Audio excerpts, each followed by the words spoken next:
आजच्या ह्या व्हिडिओमध्ये आपण हनुमान जयंतीबद्दल संपूर्ण माहिती जाणून घेणार आहोत.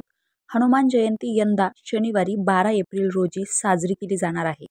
12 एप्रिल रोजी पहाटे 3:21 पौर्णिमा तिथी सुरू होणार आहे आणि 13 एप्रिल रोजी पहाटे 5:51 ही तिथी संपणार आहे.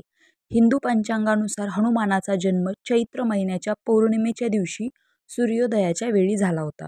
म्हणून अनेक मंदिरांमध्ये पहाटेपासून सूर्योदयापर्यंत आध्यात्मिक प्रवचन आणि प्रार्थना केली जाते. या आध्यात्मिक महत्त्व काय आहे? श्री हनुमान हे रामायणातील एक महत्त्वाचे पात्र आहेत आणि ब्रह्मचर्य, निष्ठा, नम्रता आणि निर्भयता यांचे प्रतीक आहेत. त्यांची पूजा केल्याने अडथळे दूर होतात, नकारात्मक ऊर्जेपासून संरक्षण मिळते आणि भक्तांमध्ये नवी शक्ती संचारते असे मानले जाते. आता प्रश्न असा येतो की हनुमानाच्या पूजेची सकाळची वेळ कोणती आणि रात्रीची वेळ कोणती? सकाळी 7:35 असणार आहे, तर 9:11 हा मुहूर्त असणार आहे. हनुमानाच्या पूजेची वेळ रात्री कोणती? संध्याकाळच्या वेळी पूजा करण्यासाठी 6:45 ते रात्री 8:08 हा शुभ मुहूर्त असणार आहे. आता बघूयात हनुमानाची पूजा करण्याची योग्य पद्धत. शास्त्रानुसार हनुमान जयंतीच्या दिवशी सकाळी सूर्योदयापूर्वी स्नान करावं. बजरंगबलीसमोर उपवासाचा संकल्प करावा. या दिवशी पिवळ्या किंवा लाल रंगाचे कपडे परिधान करणं शुभ मानलं जातं. हनुमान जयंतीच्या दिवशी चमेलीच्या तेलात सिंदूर मिसळून बजरंगबलीचा चोळा अर्पण करा.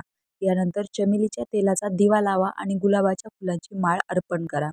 पूजेमध्ये बजरंगबलीचा आवडता प्रसाद गूळ आणि हरभरा यांचा समावेश असावा.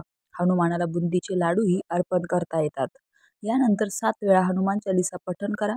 या दिवशी घरी रामायण पठण करणं उत्तम मानलं जातं. आरतीनंतर आपल्या क्षमतेनुसार कपडे, अन्न आणि पैसे गरजूंना दान करा. हिंदू धर्मामध्ये हनुमानजींना 7 चिरंजीवांपैकी एक मानलं जातं. तो अजूनही पृथ्वीवर अस्तित्वात आहे असं म्हटलं जातं.